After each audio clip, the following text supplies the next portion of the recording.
So there are narcissistic parents out here that really enjoy just torturing their children. Like they want the child to feel rejected and neglected. So the way that they will do this is that they will reject the child in any way, shape, or form. If the child tries to talk to their narcissistic parent, the parent is just completely oblivious. They're just not even actively listening. They could just be in their phone, or looking at a computer, or like looking at TV, not paying any much attention to that child at all. And we understand that sometimes like a parent can be focused on something else, but a good, healthy parent will attend to their child, will nod their head, let the child know that they are listening. They will look at the child when they are speaking to them.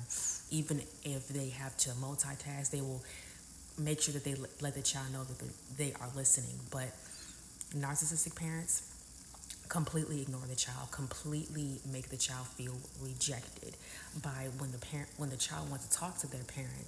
The parent would just act like the child is a nuisance, like they are just annoying, like they are just agitating and aggravating and irritating. So they will just reject the child by not actively listening to the child. They would just be so involved in other things.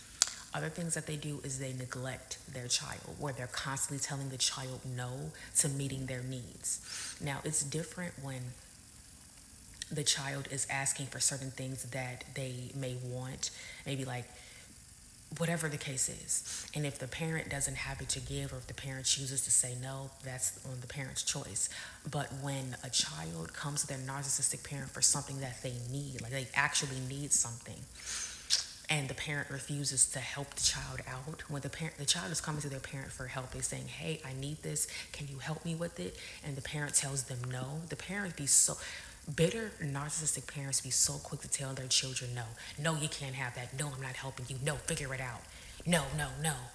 But when it comes to other relatives, like other nieces and nephews, or other cousins, or other people, then all of a sudden that same narcissistic parent is jumping for joy and saying yes immediately to volunteer to do something to help out with somebody else, all because they don't want to feel rejected by the community. So they constantly are people pleasing the community so that they don't get rejected.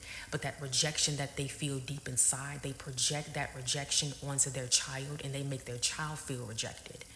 The reason why they reject their children is because they are rejecting themselves. They don't like themselves enough. They don't love themselves enough. They are constantly rejecting their own self. So in order for them to let off that steam, they have to reject something outside of themselves. And that's when they are projecting that energy. You're following me? This narcissistic parent doesn't even like themselves. They don't love themselves. They're rejecting who they are. But instead of them, they don't know how to reject themselves fully. And they don't even realize that they're doing it by not taking care of themselves and not doing right by themselves. So they think that the best way to let off this steam is to reject somebody outside of myself, because now that emotion is separate from me. Now it's off on them. That's why they reject you, because they're rejecting themselves. So what do?